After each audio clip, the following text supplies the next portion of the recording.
básicamente, dentro de la química sanguínea, ustedes van a cuantificar un parámetro que se conoce como proteínas totales. Y estas proteínas totales son un reflejo del estado nutricional proteico de tu paciente. ¿De acuerdo? También me están indicando en un momento dado si llegan a estar disminuidas, las causas pueden ser varias. Una causa que puede corregirse fácilmente es un estado de desnutrición proteica. Por ejemplo, un kwashiorkor. ¿De acuerdo? Cuando se tiene una desnutrición proteica, si la persona no consume las proteínas necesarias para su recambio diario, que es de aproximadamente 0.8 gramos por cada kilo que tengas, es lo que debes de comer de proteína diario, ¿sí? Por cada kilo de tu peso, 0.8 gramos. Esa es la proteína mínima requerida para tu recambio diario. Entonces, si no la estás consumiendo, consumes una cantidad mucho menor o no la consumes, vas a tener lo poco que tengas de proteínas por consumo o por degradación y reciclado de proteínas que se van desgastando, tu organismo las va a utilizar más que nada para formar neurotransmisores y otras moléculas de las cuales depende la regulación de tu sistema. ¿De acuerdo? Y ya no va a sintetizar otras proteínas porque ya no tiene con qué. Entonces, ¿qué empieza a suceder? Que el hígado disminuye la tasa de síntesis de albúmina, lo que te va a condicionar en el paciente una pérdida de la presión oncótica. Ya no hay suficiente albúmina en sangre, ya no retiene suficiente agua y el agua tiende a fugarse del intersticio, condicionando lo que ustedes conocen como edema generalizado o anasarca. ¿De acuerdo?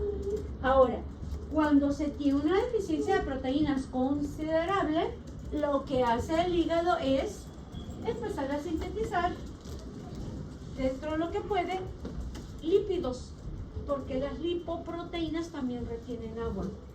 También por eso una hiperlipidemia te condiciona una hipertensión. El fosfolípido de membrana, de los fosfolípidos que conforman las membranas de transporte, también retienen agua. ¿Sí me explico? Entonces, una hipoalbuminemia puede ser o no la sintetizas, sale desnutrición, que en México lamentablemente hay mucho, ¿vale? Puede ser también una enfermedad inflamatoria crónica. Estás redirigiendo lo que viene siendo aminoácidos a formar fibrinógeno, a formar ferritina, a formar proteína C reactiva, etcétera, entre las proteínas, ¿sale? Puede ser también por enteropatías con pérdida de proteínas, por ejemplo, una persona con enfermedad de Crohn, ¿sí? O probablemente una persona con enfermedad celíaca. ¿Sí me explico? Vas a tener pérdida de proteínas al tener un proceso inflamatorio a nivel intestinal que te altere la expresión de las enzimas digestivas y de los canales de absorción. ¿De acuerdo? También se puede dar en ingestión de alcohol en pacientes cirróticos. Le estás quitando la posibilidad al hígado de sintetizar un poquito de la albúmina que necesita. ¿Sí? Aparte de que para sintetizar proteínas y para metabolismo de proteínas tú requieres complejo B. Y el alcohol impide su correcta absorción. ¿De acuerdo? Por eso usualmente un paciente con alcoholismo también cursa con desnutrición proteica a lo largo del tiempo. O puede ser también pérdida por una nefropatía. Si tú tienes un paciente con enfermedad renal y cada vez tienes una mayor afectación del número de glomérulos, la presión de filtración aumenta en los glomérulos restantes, ¿sí? Y empiezas a filtrar proteína. O si tienes una nefropatía de causa autoinmune y estás atacando la membrana basal glomerular a nivel de colágeno, entonces cada vez tienes menos membrana basal glomerular repeliendo la albúmina y más la presión de filtración, empiezas a presentar proteinuria. ¿De acuerdo? O una simple dilución. Te estás hidratando de más o hidrataste de mal a tu paciente que tienes hospitalizado. No sé si se han dado cuenta que en algunas ocasiones al paciente lo tienes conectado a una velocidad bien ligerita, poquitas gotas por minuto solo para mantener vena permeable en caso que quieras meter algún fármaco, y a veces es necesario quitarlo porque se te pasó el paciente de suero y lo ves todo edematizado. ¿Sale? Entonces, a esa persona, si tú le tomas una muestra de sangre, la proteína, entre otras sustancias, van a aparecer disminuidas. ¿De acuerdo? Estas son causas de una disminución de proteínas totales. Y sobre todo, dentro de proteínas totales se miden dos: albúmina y globulinas. ¿Ok? La que siempre estamos midiendo es albúmina, porque es la que cubre la mayor parte de las proteínas circulantes. Globulinas. Ajá. También puede ser que tengas una hipoalbuminemia relacionada con globulinas. Por ejemplo, la hipergamaglobulinemia, que es una patología de sobreproducción de gamas globulinas no controladas. Pueden estar asociadas a un linfoma, por ejemplo. ¿De acuerdo? Y eso, darte lo que viene siendo baja de albúmina, o probablemente tienes un proceso infeccioso, ¿sí? Sobre todo los procesos virales, una hepatitis B, una hepatitis C, D o una hepatitis A, en la cual tú tienes afectación del hígado. El hígado es el encargado de sintetizar albúmina, y de las globulinas sintetiza las globulinas alfa, las globulinas beta, ¿sí? Y las gamas no las sintetiza él. Las gamas son los anticuerpos. ¿Quién es la célula encargada de sintetizar inmunoglobulinas? La célula encargada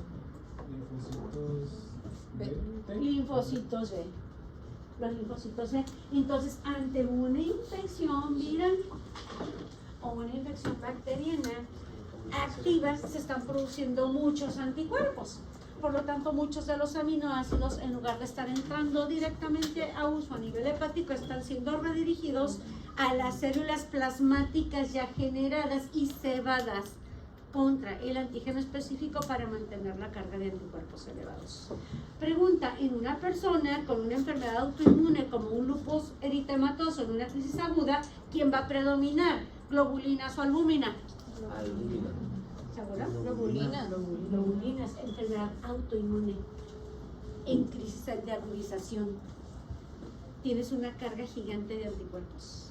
¿Se acuerdan que en las TIMS de la vez pasada por ahí había un caso en el que tenían un factor reumatoide bien alto? Con títulos de uno, no me acuerdo, estaba arriba de 1400 o algo así, ¿se acuerdan? En ese caso, las globulinas iban a estar muy por encima del valor de albúmina. ¿Me explico más o menos? ¿Sale? Entonces, también se puede dar en una enfermedad hepática crónica. Imagínate una cirrosis, ¿de acuerdo? Y tú tienes el proceso cirrótico, pero no tienes ahorita un proceso infeccioso como tal.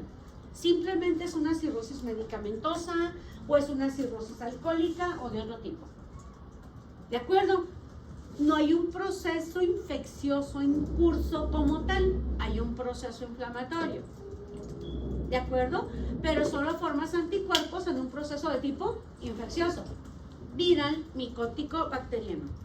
¿Cierto? Entonces, si tienes una enfermedad hepática crónica y tu sistema inmunológico no está en la necesidad de formar más anticuerpos, pues las células que ya tienes de memoria y que mantienen una producción basal de anticuerpos, ellas siguen produciendo.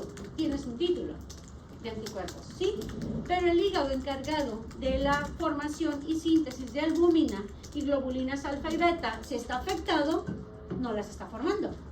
Por lo tanto, ¿quién predomina? Las de producción basal, en este caso, que son las proteínas formadas por tu sistema inmune. ¿Me explico? En esos casos también podemos ver albúmina disminuida. ¿Sale? Ahora, las globulinas, si se dan cuenta, con relación a la albúmina, las tenemos en menor cantidad en cuanto a valor normal. Si ustedes en un paciente te dan proteínas totales, te dan albúmina y no te dan globulinas, por diferencia sacas globulinas. ¿De acuerdo? Porque las totales son la suma de albúmina y globulina. Ahora, les decía, las globulinas se dividen en 3 fracciones: alfa, beta y gamma.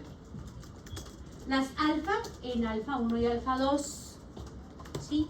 usualmente abarca proteínas de transporte, básicamente, o proteínas inflamatorias.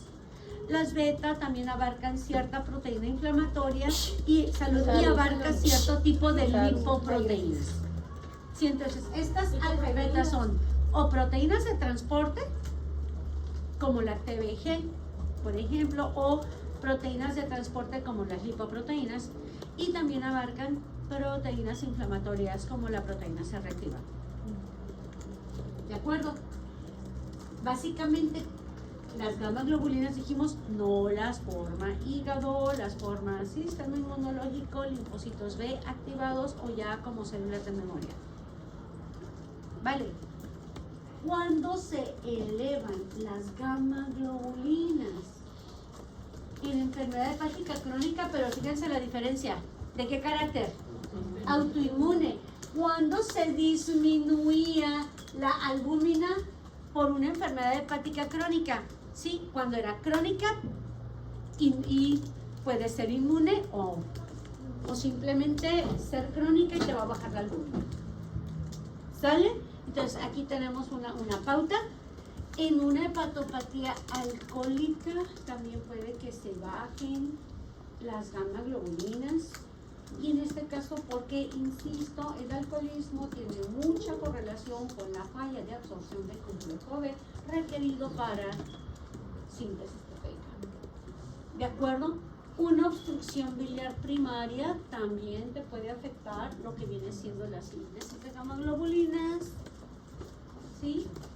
Y te puede disminuir lo que viene siendo la alfa-1 antitripsina, que está disminuyendo en la enfermedad pulmonar y en enfermedad hepática. Entonces hay varias situaciones en las que tú puedes tener, por ejemplo, incrementos de gamma globulina o incrementos de alfa-1 antitripsina.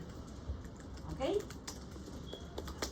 Esas son algunas causas. Si se dan cuenta, está haciendo un recorrido sobre el sistema inmune y sobre el sistema gástrico para el manejo de lo que viene siendo proteínas. Ahora, son estas dos, albúmina y globulina, como te habla de dos procesos diferentes, sistema inmune, sistema gástrico, hay que ver en qué proporción están para ver hacia qué te dirigen. ¿De acuerdo? Aquí entran ciertos radios o proporciones. Existe el radio albúmina-globulina. Quien se ha hecho una química sanguínea, después de ver proteínas, albúmina-globulina, viene a relación A diagonal G. Relación a G, relación albúmina-globulina. Cuando esta está baja, significa que la albúmina está por debajo de lo usual y las globulinas están por encima de lo usual. O globulinas normales, pero albúmina baja. La cosa es que la proporción está por debajo de lo esperado. Albúmina menos de lo esperado. ¿Sale? ¿Cuándo puedes encontrar esto? En enfermedad autoinmune. ¿Por qué? En una enfermedad autoinmune, las globulinas representando los anticuerpos están muy elevadas con respecto a la albúmina. Por lo tanto, aunque albúmina estuviera normal, al haber más globulinas, te baja la proporción. ¿Me explico? Una enfermedad hepática como cirrosis. ¿Por qué? En este caso, globulinas se están formando normalmente, pero de hígado tengo cada vez menos tejido funcional. Por lo tanto, disminuye la producción de albúmina. Y te baja la proporción. ¿Me explico? Enfermedad renal. ¿Por qué? Porque en la enfermedad renal la proporción albúmina-globulina va a estar baja. Exacto. En una enfermedad renal voy a presentar proteinuria. Tipo de enfermedad renal más común, glomerulonefritis aguda o crónica. La crónica, las agudas son menos comunes, ¿verdad? Y de las crónicas, una de las causas más incidentes es la nefropatía diabética, ¿cierto? Sí. Ok, entonces, en una enfermedad renal, si estoy teniendo pérdida de proteínas, usualmente esto se correlaciona con dos síndromes, nefrítico y nefrótico, ¿cierto? Y un síndrome nefrítico, característicamente, ¿cuánta proteína perdemos en gramos por día? Menos de 3 gramos para que sea nefrítico, con macrohematuria y proteinuria no selectiva, ¿cierto? Y si hablamos nosotros de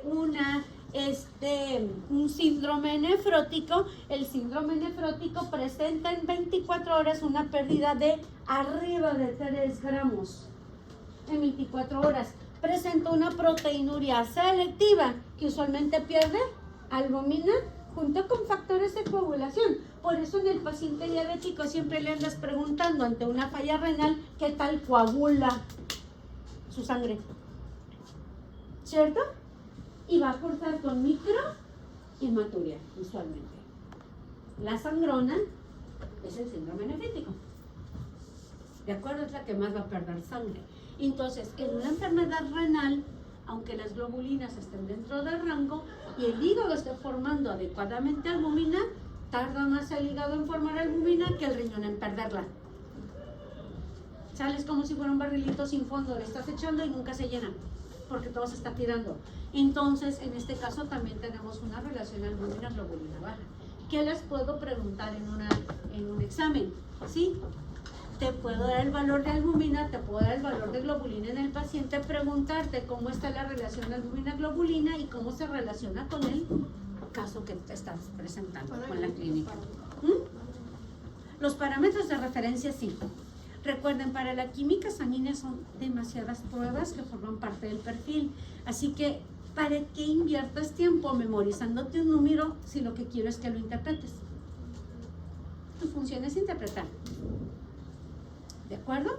Como le preguntaron una vez a Albert Einstein, le preguntó a alguien que si se acordaba cuál era la velocidad del sonido. Dijo, no me acuerdo. Y le pregunta al reportero, ¿cómo es posible que siendo usted la persona más inteligente no se acuerde de la velocidad del sonido? Y le dijo, es que sé cómo usarla, el número lo puedo investigar. ¿Sale?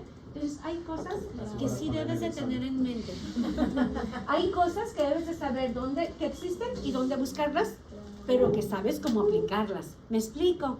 Médicos futuros, necesito que estos valores no te los aprendas de memoria.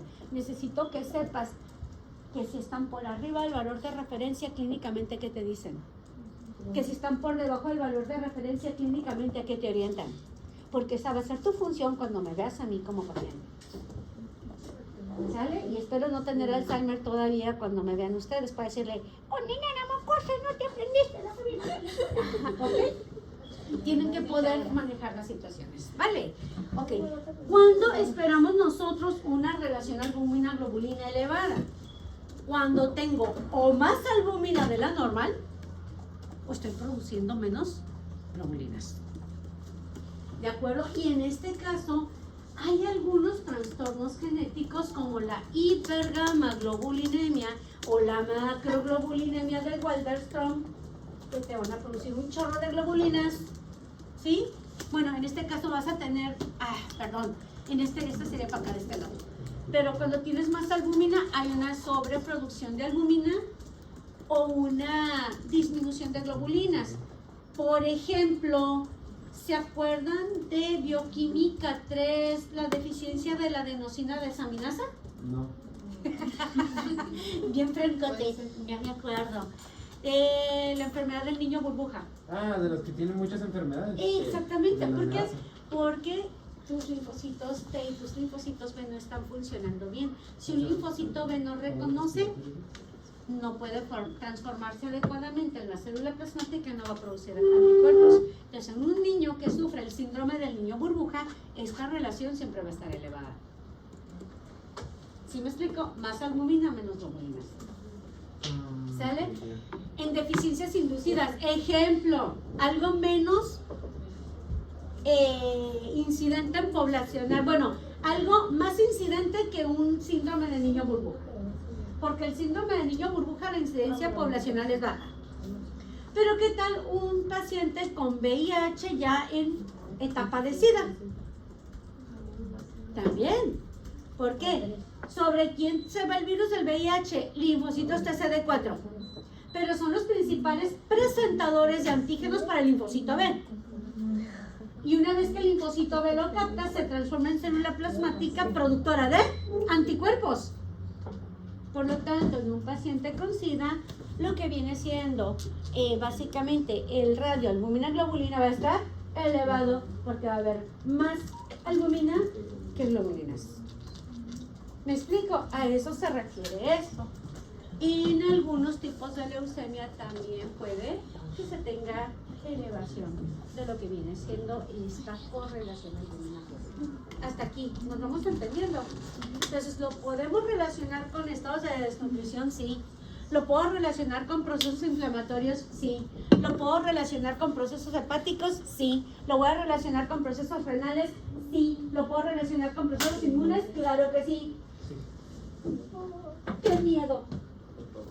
En un cáncer que requiere una alta cantidad de proteína, por ejemplo, cuando ya estás metastizado, ¿cómo esperas encontrar la albúmina? Va, si es un cáncer que depende de mucha proteína. Pero, o sea, también depende del tiempo. Necesita jalar aminoácidos para él usarlos. Albúmina baja, porque básicamente lo que viene siendo el cáncer o la célula cancerosa lo que está requiriendo son muchos aminoácidos para poder proliferar. Por eso muchos cánceres cursan con hipoalbuminemia, fallo de presión oncótica, edema generalizado. ¿Me explico? Entonces, de esta manera es como lo pueden ustedes encontrar aplicado dentro de la clínica en los pacientes. ¿Sale? Ahora, con esto terminaríamos las partes no enzimáticas de la química sanguínea. ¿Qué vimos? Glucosa. Como viene la química sanguínea y pruebas anexas para evaluar metabolismo de glucosa, ¿cierto? Ok. ¿Qué vimos? Azuados, urea, OBUN, creatinina, ácido úrico. ¿Qué más vimos? Perfil de lípidos, colesterol total, triglicéridos, HDL, LDL, índice de riesgo cardíaco y asociamos proteína C reactivo ultrasensible. Ya llevamos 10. ¿Sí? ¿Qué más agregamos? Perfil de bilirrubinas, total, directa, indirecta. Ya van 13. ¿Qué metimos ahorita? Proteínas totales, albúmina y globulina. Llevamos 16. ¿Sale? Sí. Y me falta ver enzimas. De las enzimas vamos a ver Hepáticas, cardíacas. 9. Así que, ¿listos a jugar? Inhalen.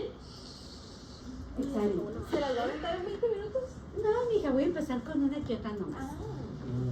Voy a hacer una introducción.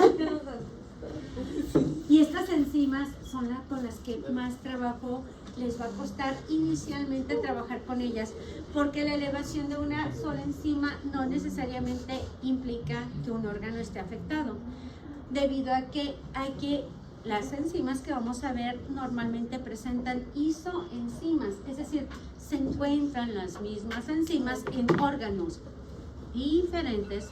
Por lo tanto, depende del órgano que esté afectado y del tamaño y la aportación que haga ese órgano con su recambio diario celular a los niveles normales que podemos encontrar de estas enzimas en sangre, es que ustedes lo van a interpretar. Las enzimas, a diferencia de la glucosa, no se interpretan por sí solas. Se van a interpretar por comportamientos en grupos enzimáticos. Es ahí donde está lo bonito y es ahí donde a veces cuesta un poquito de trabajo, pero vamos a ver pautas de reconocimiento o pautas de interpretación a patrones enzimáticos. ¿Ok? Entonces vamos a empezar a jugar con ellos un poquito. De entrada, las enzimas son proteínas, por lo tanto se producen a partir de un proceso de transcripción, traducción genética, y la mayoría de estas enzimas participan dentro de las células. Acuérdense el metabolismo de glucólisis, las rutas del piruvato, el ciclo de Krebs, ¿te acuerdas, cabellón? Ay, Dios mío, la ruta de las pentosas, todo eso, ¿ok? Todo eso, estamos hablando de un mundo de enzimas. ¿Por qué razón puedo cuantificar enzimas en sangre si normalmente trabajan dentro de la célula? Porque las células, los tejidos sufren un recambio diario. ¿De acuerdo? Entonces, conforme las células van llegando a su tiempo de vida, dependiendo del tejido representativo al que pertenezcan, se van a alisar, ¿Y qué va a pasar con todo su contenido? Va a pasar a torrente sanguíneo.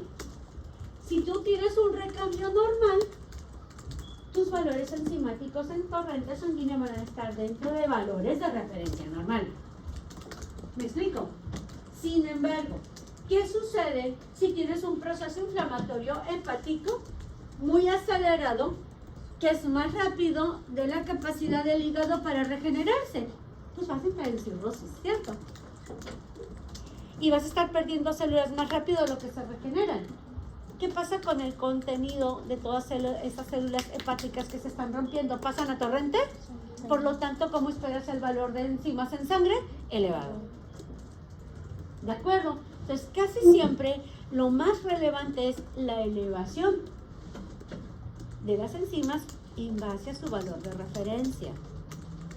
Y eso te puede estar hablando de traumatismo, eso te puede estar hablando de proceso inflamatorio, eso te puede estar hablando de un proceso cirrótico si estás hablando de hígado, ¿sí? Eso te puede estar hablando también de una tumoración, porque a mayor cantidad de número de células, también hay mayor número de recambio.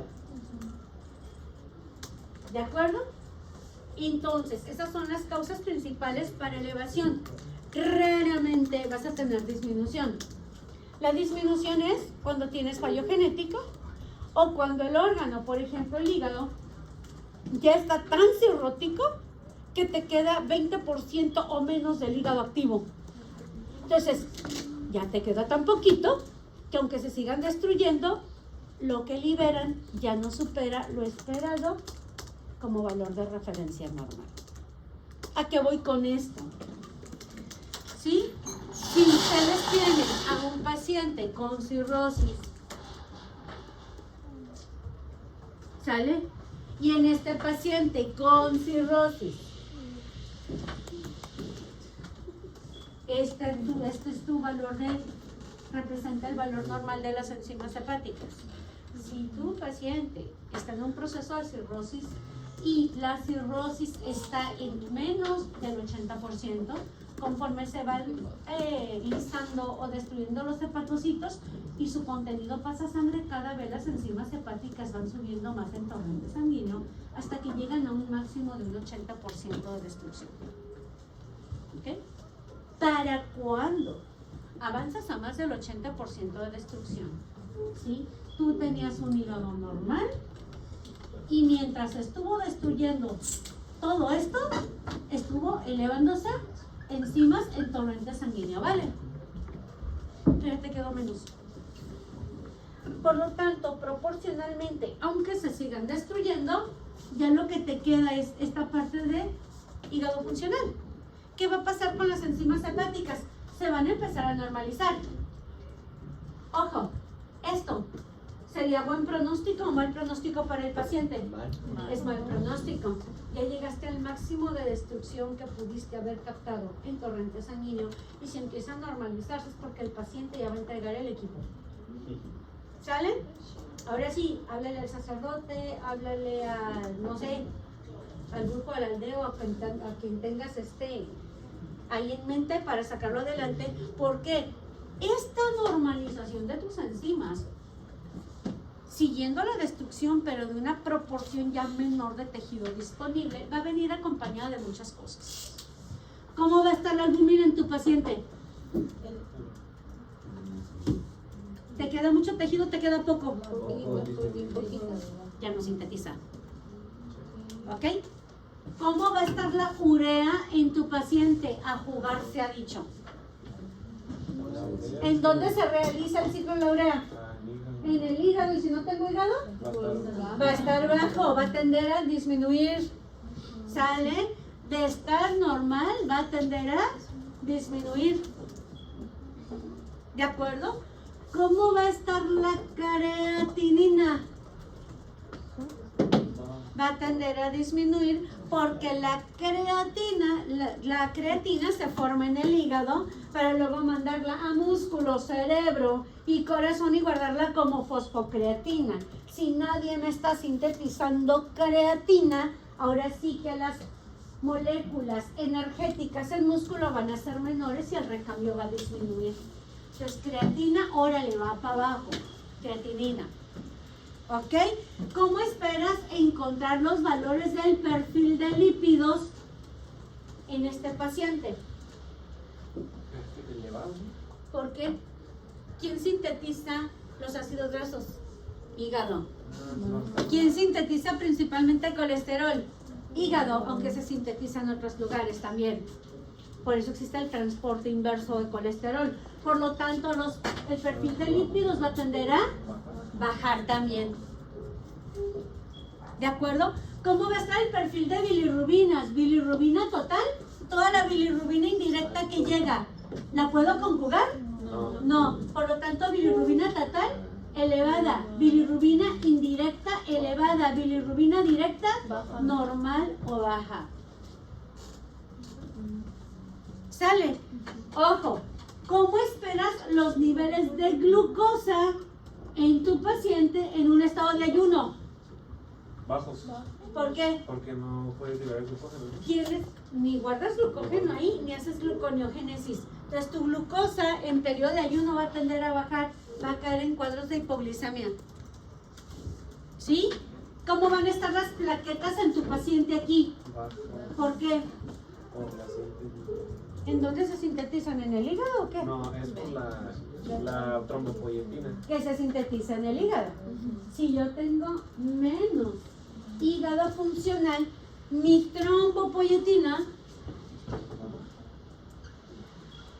va a estar baja, por lo tanto el estímulo hacia médula ósea y la serie megacariocítica no va a ser estimulada, tus plaquetas van a estar bajas y tu paciente va a presentar trombocitopenia. Entonces también va a tener de que TP, TPT, todo alargado. Exacto, a eso iba. ¿Por qué? ¿Cómo esperas tu TP, tu TTP y tu TT van a estar alargados? ¿Por qué razón? Porque los factores de coagulación. Ahí se sintetizan los factores de coagulación. Sintetizas poco para que se encuentren, está en chino. ¿Por qué crees que con un paciente con cirrosis avanzada, un sangrado no lo paras ni a patadas? No puede sangrar más. ¿Sí?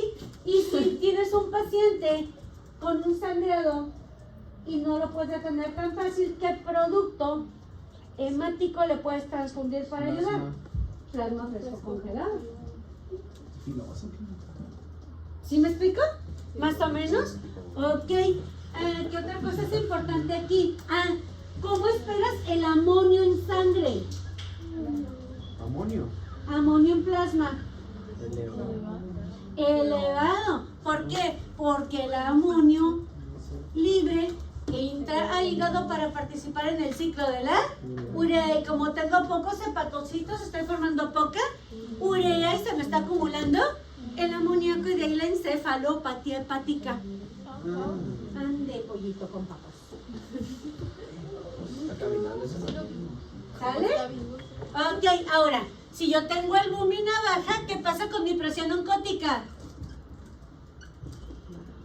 Baja, por lo tanto, lo primero que va a pasar en tu paciente es que va a presentar ascitis, su panza de embarazado, y posteriormente va a pasar a anasarca.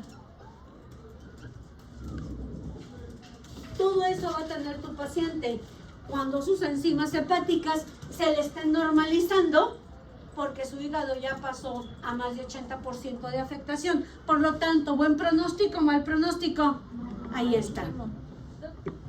¿Química qué dice albúmina en la línea?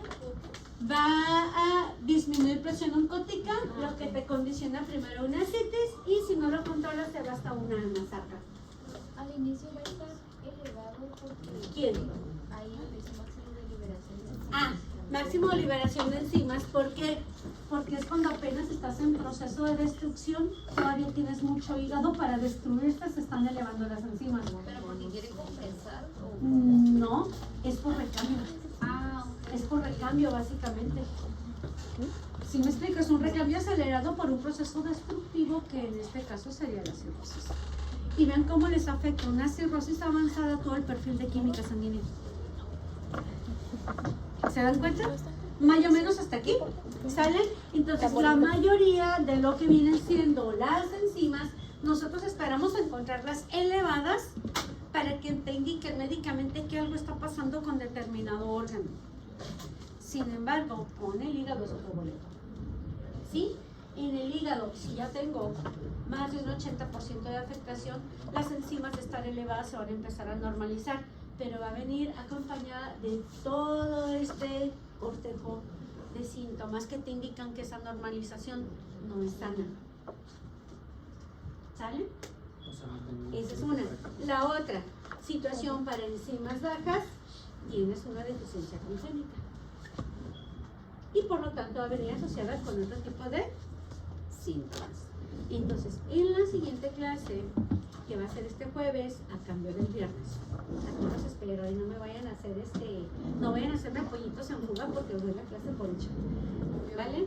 Entonces, así el viernes se van a gusto o se levantan tarde a gusto sin mayor problema. ¿Sale? Vamos a revisar lo que son 5 enzimas de entrada. ¿Ok? Vamos a revisar lo que es fosfatasa alcalina. Ya les subí la presentación, ¿verdad? Sí, ya. Ok, denle una revisadita para verla rápido y empezar a jugar con patrones. Si ustedes me ayudan con eso, esto va a ser mucho más práctico. Fosfatasa alcalina, gamma glutamil transpeptidasa o gamma glutamil transferasa, lactato deshidrogenasa, transaminasa glutámica oxalacética, que también se conoce como aspartato aminotransferasa, transaminasa glutámico pirúvica o alanin aminotransferasa. ¿Sí? Estas 5 voy a empezar y posteriormente me voy a ir con creatin, fosfoquinasa y sus isoenzimas MB, BB y MM. Y aquí vamos a usar lo que es un radio o proporción para poder identificar o descartar si se trata de un infarto o de otro proceso inflamatorio. Eso ya sería la otra clase. ¿Mm? Y de aquí agregamos todavía amilasa y lipasa. Tenemos mucho que trabajar. Entonces, ahorita ustedes todavía no entran a parciales de repro, ¿verdad? Sí, ya la otra clase. Ya la siguiente, pero esta semana todavía están tranquis. Ok, no sean malitos. Entre hoy y mañana, denle una revisadita a esto. ¿Sale? Ahí está. Solo necesito que ubiquen en qué situaciones se elevan para poder jugar con patrones de comportamiento. Si ustedes me ayudan a hacer esto, jóvenes, va a ser bien práctica la clase, va a ser bien aplicable y va a ser más sencillo para ustedes aplicar más adelante. ¿Vale? Sí. Les voy a poner un caso clínico que parece carta de Romeo a Julieta, con un estadio evolutivo enzimático para interpretar qué fue pasando con él.